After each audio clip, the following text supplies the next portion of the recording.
Live from ABC7, this is Eyewitness News at 7 p.m. on LA56. My fellow Americans, we are and always will be a nation of immigrants.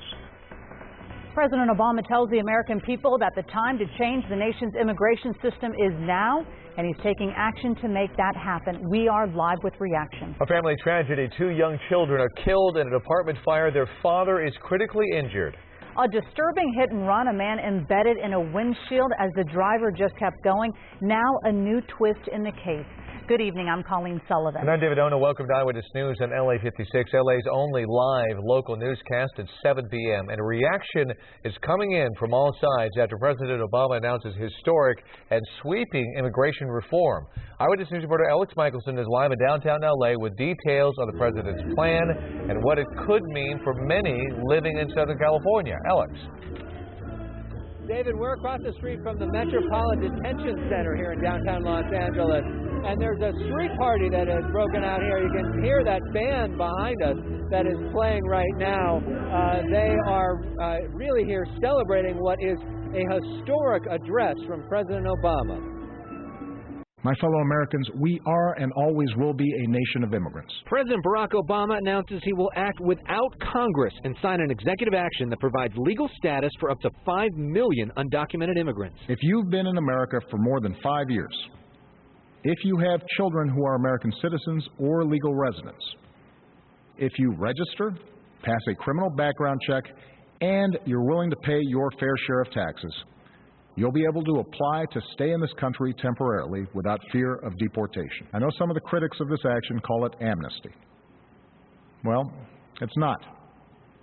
Amnesty is the immigration system we have today. At a watch party of immigration rights activists in downtown LA, mixed emotions. It's a step forward for some undocumented immigrants like myself, but he's leaving a lot of people behind. The order is not a pathway to citizenship. It expands rights granted in 2012 for children brought here illegally, known as Dreamers, but it does not extend those rights to their parents, including Drew Hong's parents. I feel like, we are being left out, and we have a lot of work to be done. Republicans in Congress say the president does not have the legal authority to take this action on his own. The president is not above the law, whether it was President Nixon or whether it's President Obama. We're considering a variety of options, but make no mistake, when the newly elected representatives of the people take their seats, they will act. And a lot of those congressional Republicans continue to express their outrage tonight after the speech. LA Mayor Eric Garcetti, though, is praising the speech, saying that this executive action will help Los Angeles economically and is the right thing to do. The president will sign the executive action tomorrow in Las Vegas. Reporting live from downtown Los Angeles, Alex Michelson, ABC7 Eyewitness News. Alex, thank you. Heartbreak in San Bernardino tonight where 2 children are dead and their father critically injured after an apartment fire. The only family member unharmed is the mother. The reason? She was in labor, taken to the hospital before the fire broke out. Eyewitness News reporter Robin McMillan spoke to devastated family members. They were nice kids. I just feel bad for them. As the fire department investigates the cause of the blaze, neighbors are still coming to grips with the news. 6-year-old Kendra Leach and her 2-year-old baby brother are dead. They were friends with my kids. They were playing here not even a month ago, and it's just sad. 2 gorgeous kids. Not deserve to die the way they did. The victim's cousin Josh told us his uncle was also hurt in the fire with 2nd and 3rd degree burns. We're trying to get any type of identification so the hospital can make sure it's him. I seen his face and I don't recognize him. The fire started just after 2 o'clock this morning on 14th Street, just east of Arrowhead. The San Bernardino Police Department says this property is a foreclosure and it was secured just 10 days ago. The people that were in the property were there basically illegally. The electricity, water, gas had been turned off. However, they had activated that again through illegal means. The house was not on the right condition to be living in. Meantime, as all of this is going on, Josh tells Eyewitness News that his aunt is at St. Bernardine's about to give birth, not knowing her 2 children are dead. it would be something so hard for her to find out the day after, first day being in the hospital, her kids just passed away. And she's giving birth to another one, so that must be kind of scary for her right now. Rob McMillan, ABC7 Eyewitness News.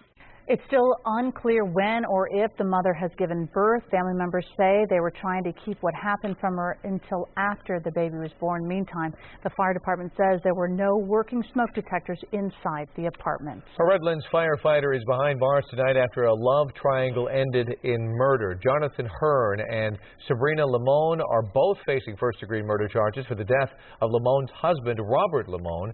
He was found shot to death at a rail yard in Tehachapi back in August. Hearn and Limon were taken into custody yesterday. We'll have more on the story coming up. UC students are about to pay more for their education, as much as 5% a year over the next 5 years. All right. Motion carried. The UC Board of Regents approved the tuition hikes today as students loudly chanted in opposition. UC officials say the increase is needed to offset higher pension and salary costs. They also say it could be less than 5% depending on the amount the state funding is received. The governor opposed the tuition hike and called for the UC system to find ways to reduce students' costs. All right, and we want to take you live from Air 7 HD over the UCLA campus in Westwood. Look closely. There you see it. It's pretty dark right now because the bonfire has not been lit. Dozens of students protesting today's tuition hikes have been blocking tonight's annual bonfire lighting, which is part of a campus rally ahead of Saturday's UCLA-USC football game. And they refused orders to disperse. Right now, you can see folks, they're basically walking a circle around the wood that is stacked up for this bonfire. We're watching this situation closely to see if they finally do light the bonfire. There is a stage nearby where the proceedings are underway. The rally continues on with dancing and other festivities, and you can see that fairly clearly, but where the bonfire is, nothing is happening so far. So speeches are going on, cheerleaders are dancing. The bonfire right now is basically being ignored. We're going to watch it closely. USC has its own rally tonight as well. We'll have complete reports from both campuses tonight at Eyewitness News at 11 o'clock on KABC. In the meantime, the trial of a man accused of brutally murdering a family of 4 inside their Fallbrook home will take place in San Bernardino. The next hearing has been set for January for Charles Merritt, charged in the McStay family murders. Authorities have not released a motive for why Merritt may have killed his former business partner, Joseph McStay, his wife, and their 2 children. The family of a man stuck and killed by a substance abuse counselor who was driving drunk is demanding answers tonight. That counselor drove for another 2 miles with the victim stuck in her windshield. Eyewitness News reporter Rob Hayes spoke to the family. It was a deadly DUI case with an especially disturbing twist. Sherry Wilkins, a substance abuse counselor in Torrance, was driving drunk in 2012 when she slammed her car into this man, 31-year-old Philip Moreno. Witnesses say Wilkins drove another 2 miles with Moreno embedded in her windshield before other drivers forced her to stop. The pain we feel has not subsided as we approach the 2-year anniversary of his death. Wilkins is now in prison serving 55 years for Moreno's death. But the victim's family is now suing the treatment center where Wilkins worked, claiming it failed to address her own substance abuse problems that they say were evident in the counseling sessions she presided over. Sherry Wilkins was clearly and obviously intoxicated during sessions, that she appeared either on drugs or alcohol at various times. Officials from Twin Town Treatment Centers wouldn't talk with us on camera, but they did tell us in a written statement that Wilkins wasn't working the day of the accident. She wasn't driving a company vehicle and hadn't informed anyone at the company that she had relapsed. The company writes, quote, "We had no cause to intrude or challenge her recovery. Disabled employee rights in the state of California, including privacy, are protected," end quote. Oh my God, they're in the alcohol and drug rehabilitation business. You think that the warning signs would be there. Capitac says the family is hoping this case will force treatment centers across the country to test their staffs for drug and alcohol problems. In Torrance, Rob Hayes, ABC7 Eyewitness News. In New York, the 3-day total of snowfall is nearly 8 feet in Buffalo. More than 50 people were evacuated from several mobile home parks. The storm has brought thunder, snow, and lightning and near whiteout conditions at times. The NFL says because the Buffalo Bills' home stadium is filled with snow, it'll move Sunday's football game against the New York Jets. But the league has not yet decided where this game will be played. And because despite a bitter cold snap across the nation, the National Oceanic and Atmospheric Administration says last month was the hottest October on record worldwide. This is video during a heat wave in San Dimas early October. The 58.3 degree average beat the previous record set in October of 2003. Scientists say that it's been so hot here in California, there is no way we won't break the state heat record. And, well, it kind of cooled off a little bit today, but let's check in with meteorologist Jonathan Novak to find out, is there any rain? But I see some rain right there. Got the answer right there. Yes, there's some shower activity already showing up on that live Mega Doppler 7000 HD as promised. Rain tonight and overnight expected. Not a lot, but it's there and we'll take it. Already some light showers showing up right around the San Bernardino area, up toward Lake Arrowhead and down south, right around Lake Elsinore to Temecula. Some of that might be reaching the ground. You might be getting a light shower right around the Temecula area, up toward Murrieta, and then up to the north around Mount Baldy and Wrightwood, even some rain. Now, do we get snow from this? I'll tell you a little bit more about that later. We might get about an inch total from this system. I'll tell you the chances of that coming up later. But I want to show you up to the northwest. There's a big batch of moisture that's moving through Santa Maria towards Santa Barbara. This should make it to our area overnight, and that would be where we get some of that moisture skirting the coast, especially down toward Orange County overnight into the early morning hours. By the way, snow up in the Sierra, that's very good news. I'll tell you when the rain wraps up and what's ahead for the weekend, because we have another cold front after this one, and that's in the 7-day. All right, love it, Jonathan. Thank you. People in the Arcadia Sierra Madre area got a friendly neighborhood visit today by 2 bears. The mother and cub wandered down from the nearby foothills. The bears climbed up a tree to munch on some berries. Today is also trash day, which creates a very real temptation. At one point, the mother bear came down and ran across the street. Police eventually fired some beanbag rounds and chased the bears back into the woods. Caught on camera, a shoplifter with a penchant for panties is busted at Victoria's Secret. What's next? Plus, a father on trial charged with locking his young son in a homemade wooden box. The jury's shocking verdict. And are strangers spying on your children from thousands of miles away? The warning about those nanny cams. He was considered one of the greats. I'm George Pinocchio, and tonight's Hollywood Wrap will say goodbye and look back on the remarkable career of award-winning director Mike Nichols. Next.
All right, we want to take you to MacArthur Park right now. You see a gathering of several hundred people at the Mexican consulate.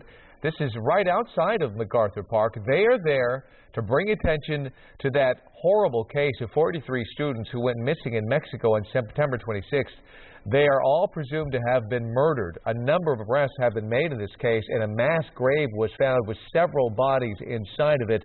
The protest is said to be peaceful at this time.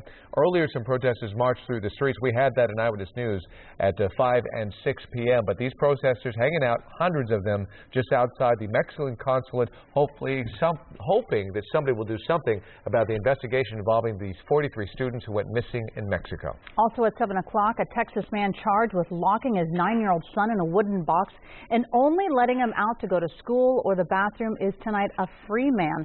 A jury found David Weiseckle not guilty of injuring the boy and unlawfully restraining him. The child was locked in this 8 by 6 by 7 foot box as a punishment, his father calling the boy uncontrollable and claiming the boy had threatened to kill him in his sleep. Prosecutors say the man beat the child with a belt, spoons, and paddles. A jury decided there was insufficient evidence.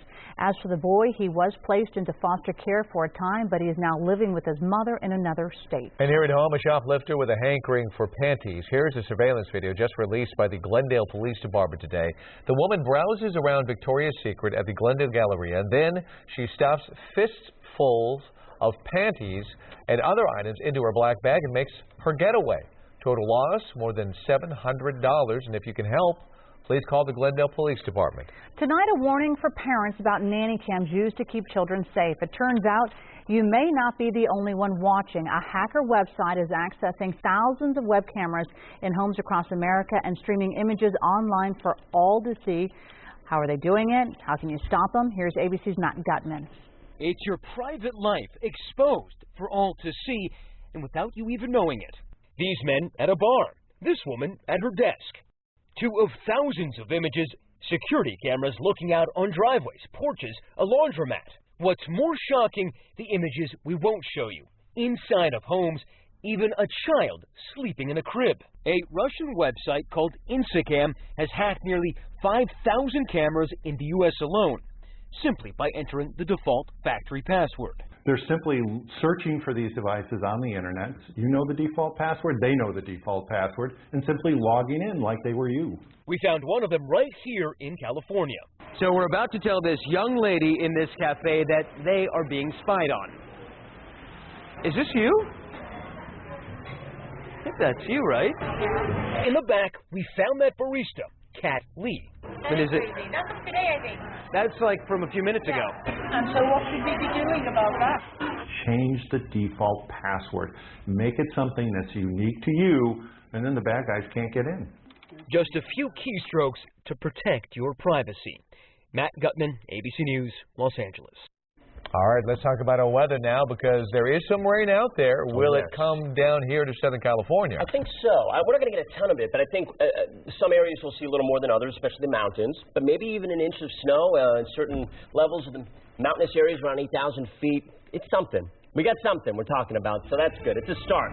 All right, we'll build on it, hopefully. Live Mega Doppler 7000 HD showing the batch of moisture heading into our area associated with a cold front connected to an area of low pressure to our north. Okay, so all this is moving through overnight. Right now, let's see what's happening locally. Already seeing some of that moisture get lifted up and some showers over the mountain areas. Probably not going to see a lot of snow, maybe an inch over 8,000 feet by the time tomorrow morning heads around, but Lake Arrowhead looks like a little rain down toward even Palm Springs right north of you and down toward Temecula to Lake Elsinore. Some light shower activity. The bulk of the moisture, though, is still to the northwest of us. Let's move over there, and you'll see this batch of rain, even a couple of storms there embedded in the shower activity that are fizzling out as it heads from northwest to southeast toward Santa Maria and through Santa Barbara right now. That's going to head toward Oxnard, Santa Clarita, try to make it over the mountains. I think what's going to happen is some of this moisture is going to skirt the coast, probably catch Long Beach down toward Orange County, and then the mountain areas as well overnight from about midnight till about 6 a.m. or so. In the meantime, central, northern portions of the state seeing plenty of rain, snow up in the High Sierra. That is good. They're going to see several inches of that. For us, maybe, again, just about an inch possible, and that's way up, over 8,000 feet. 60s, It was a cool day, you know that. And it's going to be cool tomorrow and cool into the weekend. This is the first of two systems that's rolling through. This is really the more significant one, and this is the front right here moving through the Pacific Northwest, and the low that's attached to it is going to drift down to the south like that and basically bring that front through and clear out tomorrow. The next system, not going to bring any rain chance. What it's going to do, though, it's going to bring gusty winds on Saturday. Okay, and it's going to keep things really cool for the weekend, at least for Saturday. So we got a couple of days of cool weather. Tomorrow's kind of a little wet in the morning. Some places will definitely see, I think, some more shower activity possibly than others. But the chance at best is 30%. So it wouldn't be much if you get some, probably about at most a tenth of an inch. 1 p.m. we're at 69, so it's going to be a cool day overall. Here are your highs tomorrow. 70 in Northridge, only 70 in L.A., 68 Pasadena, 69 Covina. Let's check out the 70 forecast, LA Metro and Orange County. 20% chance early morning rain, and I'm talking midnight till 6, 7 a.m., and then we'll really wrap that up. And then we're into the 70s by Sunday. Finally warming back up, get the breezes kicking in. Thanksgiving, looking good. Valley's IE, 30% chance of an early shower, and then you're at 74 Saturday and Sunday. Watch out for the breezy conditions through the passes on Saturday. The beach is looking good Saturday and Sunday, but you have a chance of rain early on. 67 for a high, a slight chance of a couple of showers between midnight and 6, and then an inch of snow possible right around 8,000 feet and above on Friday morning.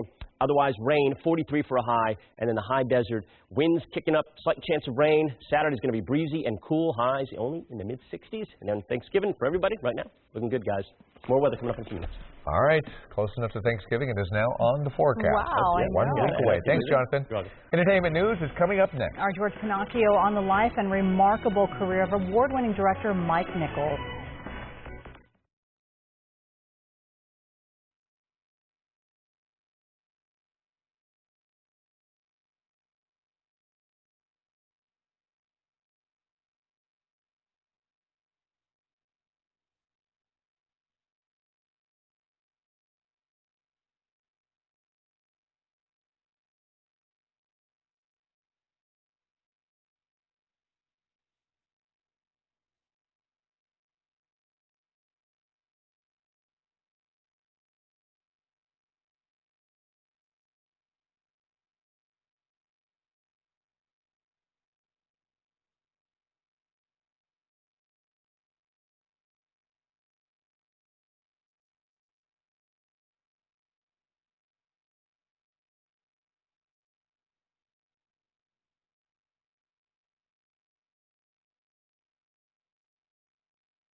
A huge loss to the entertainment world today. Prolific writer, director Mike Nichols has died. The legendary film, theater, and television director passed away from cardiac arrest at the age of 83 Entertainment guru George Pinocchio is here with a look back at a remarkable career. I think he kind of defined the word talent. Mike Nichols is only one of a handful of artists to earn the title EGOT.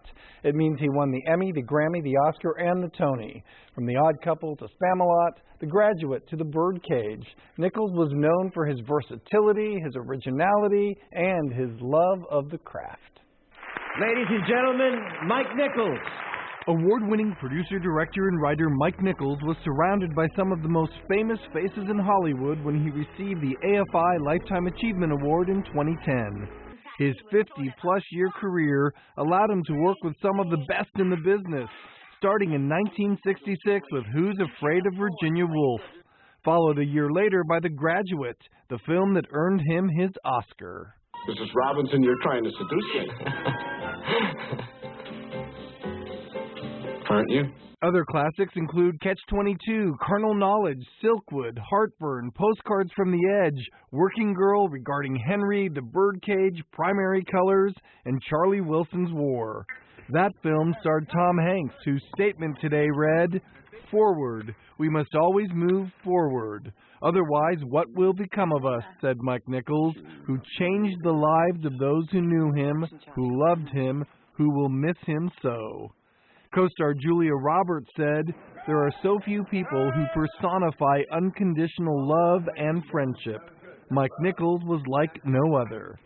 Nichols actually started his career as a performer, half of a successful comedy team with Elaine May. But he found his niche in the director's chair, and not just on the big screen. In 2003, the drama Angels in America won 11 Emmy Awards, including an Outstanding Director trophy for Nichols. Meryl Streep co-starred in the miniseries and worked with Nichols in 3 films. She said today, "An inspiration and a joy to know. A director who cried when he laughed. A friend without whom, well, we can't imagine our world. An indelible, irreplaceable man." For the past 26 years, Nichols was married to longtime ABC anchor Diane Sawyer. And for more than half a century, he worked his magic in the world of showbiz. The one common word that people use to describe you is kind. And I think if you live a life and that's the word, that's fantastic. I would have picked that. I'm very pleased to hear that. It's a good choice. Before his death, Nichols had been working on another project with Meryl Streep. They were planning to adapt the Tony Award-winning play Masterclass about the opera singer Maria Callas for a project for television. Nichols' family will hold a small private service this week, and a memorial service will be held at a later date. Tomorrow night, Broadway will dim its lights for 1 minute in honor of the 9-time Tony winner. David Collins. What an unbelievable career he had. I know. Awesome. All right, George, thank you. We are updating the evening's top stories next at 7:30. Plus, tonight we're learning more about the man who opened fire in a college library. And an old interview with Bill Cosby gets new attention in the wake of his sex abuse scandal.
live from ABC7. This is Eyewitness News at 7:30 p.m. on LA56. Our top story at 7:30, President Obama takes action on sweeping immigration reform. I'm David Ono. And I'm Colleen Sullivan. This is Eyewitness News on LA56, LA's only live local newscast at 7:30 p.m. The president addressed the nation from the East Room of the White House, announcing the 3 executive actions he plans to take and further calling on Congress to pass a comprehensive bill. Some Republicans are accusing him of overstepping his power. The actions I'm taking are not only lawful, they're the kinds of actions taken by every single Republican president and every single Democratic president for the past half-century. The president's plan will shield from deportation nearly 5 million immigrants now in the U.S. illegally. Republicans have said the president's actions would not only hurt chances of passing an immigration overhaul, but also damage his relations with the incoming Republican-controlled Congress. Heartbreak in San Bernardino, where 2 small children were killed and their father critically injured in an apartment fire. It happened early this morning while the mother was at the hospital preparing to give birth to another child. Authorities say the family was living in this apartment illegally. It had numerous code violations and fire hazards. Another big story tonight, new details about the suspected gunman who opened fire inside a crowded library at Florida State University. ABC's Ryan Owens has the very latest on the shooter and the eyewitnesses coming forward. 12:25 a.m., hundreds of frightened students huddle in the halls, and from the library speakers, this chilling announcement. There has been a shooting in the library. Stay where you are. A lone gunman enters the library and opens fire. I heard a man yell, "There's a gun in the library, I've been shot." And I didn't know where the voice was coming from until I looked around the desk and saw the victim holding his leg bleeding on the ground. As the shooter stops to reload, police are already on the way. Gunshot victim at FSU Strozier Library. Terrified students hiding in the library stacks, barricading themselves in rooms and behind desks. It was just panic mode. I mean, we went up, we were, crammed in bookcases and crying, calling parents. Then, another announcement. If anybody has been shot, call 911 on your cell phone. At 12:27, a mere 2 minutes after the shooting began, the gunman flees the library and is shot and killed by police. In all, 2 students and a staff member are hit. Jason Durfus was nearly one of them. Look at the holes in the books in his backpack. He didn't even know he'd been shot at until he found this bullet. Tonight, police have identified the shooter as 31-year-old Myron May, a Florida State graduate. They say he thought the government was following him. Mr. May had a written journal and videos where he expressed fears of being targeted and that he wanted to bring attention to this issue of targeting. Mr. May was in a state of crisis. 2 of the 3 people shot here remain in the hospital. One of them is in critical condition. Meanwhile, detectives still are not sure what drove an alumni of this school to return to campus, this time with a gun. Ryan Owens, ABC News, Tallahassee, Florida. And classes were back in session in Miracosta High School in Manhattan Beach today with some new security measures in place. The school was shut down after an online threat forced administrators to cancel classes for 2 days. The threat was posted on a social messaging app. Police have identified a girl they believe is responsible for the threat. She is not a student at Miracosta or any other district campus. If they're having to take these extra measures for us to feel safe at school, we shouldn't come to school. Something like this should definitely be taken seriously.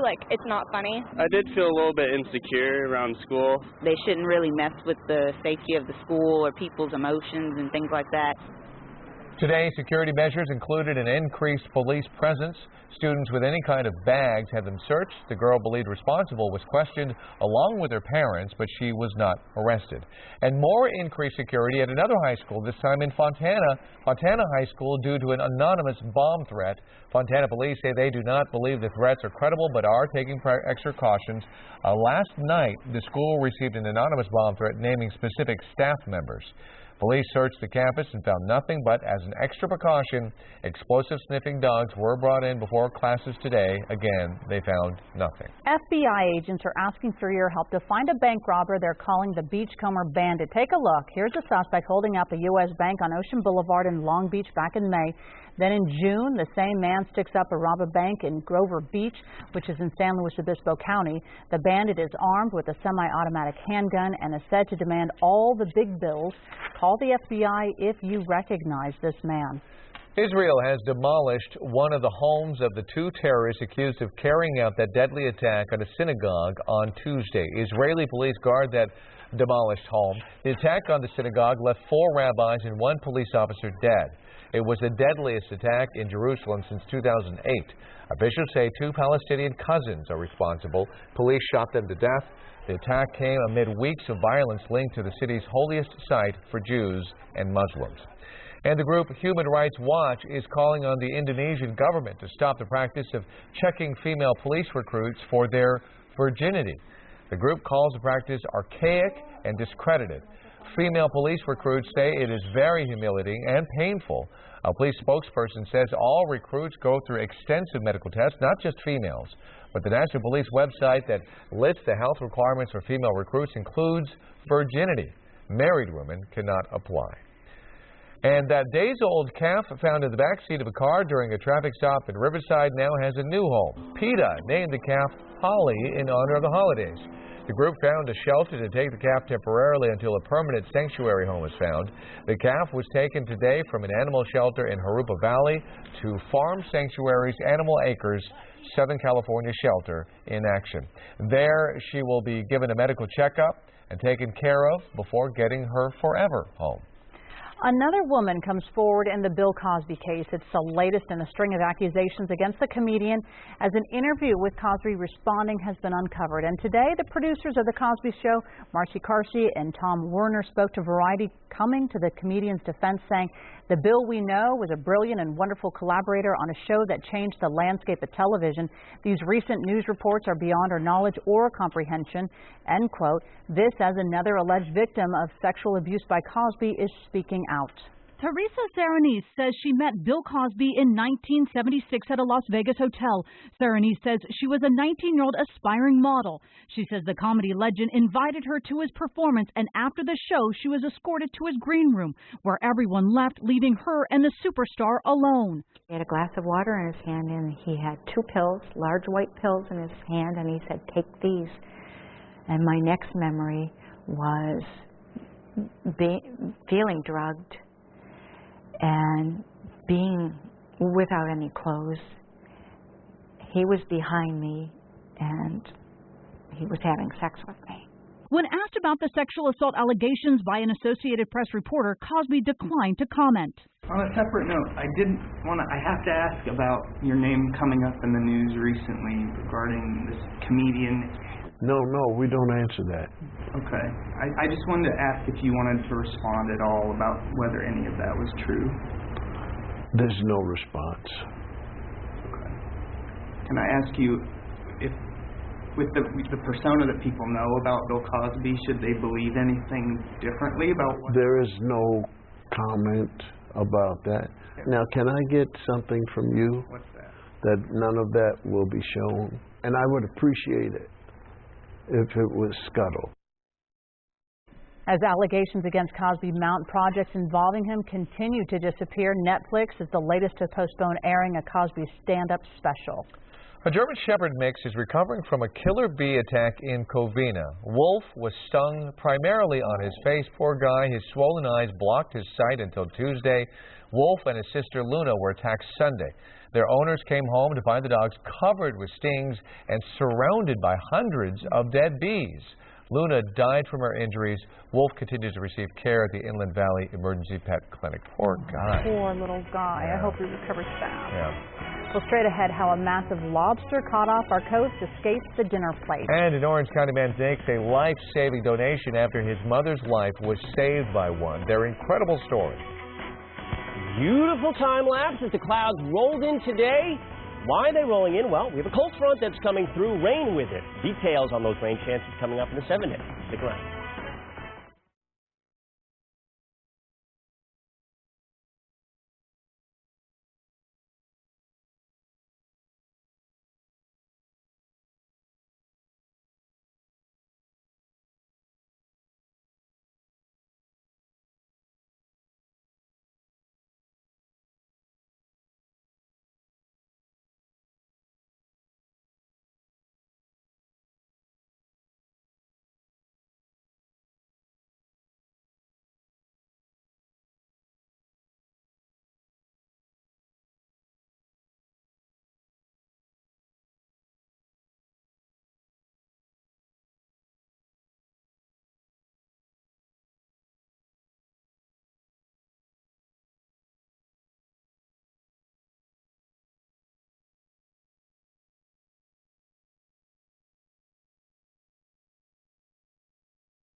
Today is a great American smokeout. If you're a smoker, the challenge might be just the motivation you need to kick the habit. The American Cancer Society wants smokers to stop for 24 hours. They're hoping that decision becomes a permanent one. Cigarette smoking causes more than 480,000 deaths a year in this country. About 1 in 5 American adults are smokers. Experts say by quitting for even one day, smokers are taking a big step towards a healthier life. A woman survives a rare, incurable disease thanks to a bone marrow transplant. Afterwards, she set out to pay it forward, and it was her son who would carry on with his mother's mission and save another life half a world away. Eyewitness News Orange County reporter Greg Lee has the incredible story. The doctor said there's a 30% chance that she wasn't going to make it, so I just was so distraught. Rex Miller knew his mother might die. 2 years ago, Jocelyn Miller became very weak. She went to several doctors and specialists, but no one knew what was wrong. I could not bend my arms, couldn't bend my legs. I couldn't really even open my mouth, and it was just getting worse and worse. Finally, a neurologist diagnosed her with Schulman syndrome, an extremely rare disease with no cure. It can lead to leukemia, so she began chemotherapy and taking hundreds of pills, but nothing worked. My bone marrow stopped producing white blood cells, red blood cells, and platelets. Doctors told her only a bone marrow transplant would save her life. Her brother, a perfect match, agreed to be her donor. After the procedure, she grew stronger and committed herself to finding donors for others. Thousands of people looking for a match, literally hanging on to life. And so that is a major goal of ours. Just 3 months after hosting a bone marrow drive, her son Rex was told he was a perfect match. On Tuesday, he donated his stem cells to a 65-year-old man in Italy. Rex says it was an easy decision, especially knowing a donation just like his kept his mom alive. To be able to save a life from that is just, I don't think there's anything you can do that's better. For more information on how you can become a donor, go to our website, ABC7.com. Reporting in Los Angeles, Greg Lee, ABC7 Eyewitness News. Meteorologist Jonathan Novak looks ahead to the weekend next. And USC and UCLA may be bitter rivals on the football field, but the two men who coach teams are actually good friends, and we'll hear from both of them. And ditch the car and take 2 wheels. We're going to show you which local city is gearing up for its new bike sharing program.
A lobster caught off the coast of Santa Barbara gets a second chance at life thanks to a soft-hearted fisherman. Forrest Gallant was night fishing when he stumbled upon this 12-pound Pacific spiny lobster. Wow, take a look. Gallant named him Albert Gerther and took his catch home, but the next morning Albert was still alive and well, and Gallant had a change of heart. There was just no way I could kill it for a one-time meal. I rushed him down to their sea center where they, just marveled at the size of him and quickly accepted him and put him into one of their tanks.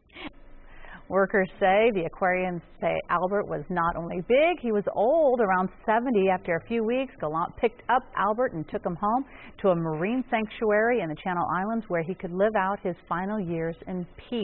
Yeah, the only thing about that, he looks more like a Robert, not an Albert. Maybe like a Jonathan, maybe Johnny. Johnny, I like that, thank you. Yeah, Johnny the lobster. Hey, so we're going to get some rain possibly. We already have some showing up on the radar. That live Mega Doppler 7000 HD. We're going to look at it in a second, but I have to show you the most amazing time lapse. This one, keep your eyes peeled on the screen here. We've got the moisture rolling through our time lapse over Angeles National Forest. Look at that as it barreled over the peaks and over the camera. I love it. That is fantastic. That's a keeper right there, folks. Okay, so we had the moisture come in, and that's in association with a front. That is bringing this. Live Mega Doppler 7000 HD showing the shower activity already moving through the area. We told you it would be a late night, early morning Friday event. Exactly what's happening. Light showers already showing up around Lake Elsinore down to Temecula. Big Bear, you might see 8,000 feet, 7,000 feet up. About an inch of snow potentially accumulate overnight. We got some rain right now from there over toward Wrightwood and Mount Baldy, and then some heavier activity trying to push southeast right around the Ventura area, and a little pocket that should head toward the Fillmore area. So watch out for some heavy rain over the next half hour. That would be where the heaviest rain would be overall, and to the north of that, where we're already seeing snow in the High Sierra. That's going to be bringing several inches there, and then rain scattered around the central portions of the state. So this is mainly a central and northern portion of California type of event, but yes, we do have that chance, about 20 to 30% overnight for showers scattered around the area, especially I think at the coast down through Orange County. And I'll show you the details on exactly where in just a second. It was 70 today in downtown. Normally we're at 72, so we're cooler today. It's kind of a mild, cool night. It's going to be a cool morning tomorrow. We got the clouds around. Here's the front that is bringing us the rain. We're going to have breezy conditions on Saturday. It's actually going to be dry Saturday, but it's going to be breezy. We have another system that's going to be rolling through on Saturday. But this one, for tonight, overnight into Friday morning, I think the better chances of rain will be right down around Long Beach, down into Orange County, and over the mountain areas. LA, chance of rain is only about 20%. I think the other places maybe about 40% at best overnight. And the hours would be about midnight to 6 a.m., so 20% chance that are generally after 11. Temperatures are going to be cool, and highs tomorrow are going to be very cool. 70 in Los Angeles only, upper 60s elsewhere. 43 Wrightwood, 71 Anaheim, and about 68 into the IE. 70 forecast. Here you go. Slight chance of rain tomorrow early. Upper 60s for 2 days. Then the weekend, the second half is looking great. 74. Breezy and warm on Monday. We're into the 80s by Tuesday, Wednesday, Thanksgiving. Looks good. The turkeys have thumbs. Can they do thumbs up? Maybe. I don't know. Nobody's. No answer? In fact, it is a complicated question. All right, 68. You'll have to think about that one. 68 Valley's IE, chance of early rain, and the weekend's looking good. The beaches, slight chance for you as well, especially around Long Beach, and then down skirting the Orange County coast. Mountains, maybe an inch of snow over 7,000 feet. Otherwise, rain, highs around 43. 50s for the rest of the forecast for you. And in the high desert, you're stuck in the 60s. Breezy for the weekend for you. Dallas has more at 11. Guys, stay tuned for that. All right, Jonathan, thank you. Kings defenseman Slava Voinov played in the champs' first 6 games of the season, and he won't be back on the ice anytime soon. Today, the LA County District Attorney's Office charged the Kings star with 1 felony count of corporal injury in an incident involving his wife last month.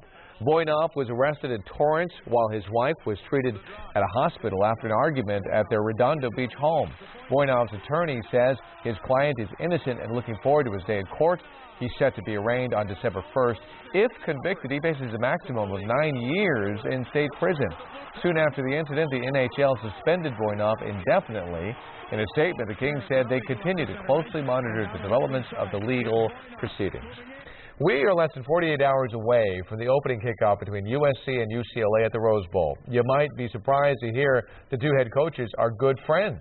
UCLA's Jim Mora played at the University of Washington and lived in Seattle when USC's Steve Sarkisian coached the Huskies. He's partially responsible for me standing here today. He really is. You know, he gave me an opportunity to be around the University of Washington program. He didn't have to do that. He did it. We've been friends, and now, you know, we're friendly competitors, and we're going to go out there on Saturday and we're going to try to beat each other. But at the end of the day, you know, I have great respect for him as a person and as a coach, and I wish he went over to USC. We've grown to know one another really well in Seattle. All that being said, I want to beat him Saturday. You know, that's what makes competition great. You know, when you respect somebody so much, it puts you in a mindset of, I know how much I have to prepare and how well we need to play ultimately to win. And you can catch the game on KABC. The Bruins and the Trojans will be the second game of a doubleheader here in ABC7 or on your Watch ABC app. Sports Zone will follow the game with live post-game interviews. And we invite you to share your photos and videos showing us the enthusiasm, the passion of the city championship by using the hashtag ABC7 Eyewitness, or if you prefer, upload to the ABC7 app. Always a great game. Well, bike sharing is coming to Santa Monica. 500 bikes will soon be hitting the streets, and tonight the city wants your help deciding where those bikes should go. Eyewitness News reporter Robert Olguin has the story. Israel Garabino usually bikes it from his home in West Hollywood to his job in Santa Monica. And so for him, a bike share program in Santa Monica makes perfect sense. The weather's perfect for it. The people are ready for it in terms of drivers respecting. In a city known for being very bike-friendly, there seems to be plenty of support for a citywide bike share program that's designed for residents to make short trips or to bridge the gaps in the transit system. I see a lot of bicyclists coming through here, so I think it's a good thing. They can just use the bike. They don't have to drive. They don't have to pollute the environment. Santa Monica City Council unanimously approved the $10 million program last week. The contract calls for a private company to place 500 of these bikes at 60 to 75 stations throughout the city. The City of Santa Monica's bikes will be equipped with a GPS unit that will help the city track the bikes, a built-in lock, and the city is exploring different pricing structures. Possibilities include monthly subscription fees or hourly rates. Ron Durgan is with the Santa Monica Bike Center, a private company that rents bikes near Santa Monica's 3rd Street Promenade. But he's also helping spread the word about the rideshare program. Right now, residents are asked to suggest bike share hub locations on the website SantaMonicaBikeShare.com. Now we're getting community input on where stations should go. New York's privately run City Bike program started last year with 6,000 bikes. The City of Los Angeles and the County of LA have approved bike share concepts, but Santa Monica hopes to have its system up on 2 wheels by next year, making it one of the first cities in the Southland to actually implement a bike share program. Robert Olguin, ABC7 Eyewitness News. Stay with us. We'll be right back.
Quickly, want to take you back to the UCLA campus. It looks like UCLA will not have a bonfire this year as they prepare for their game against USC. Protesters showed up. About 150 are still there trying to prevent this bonfire from happening. They are upset about tuition hikes approved earlier in the day.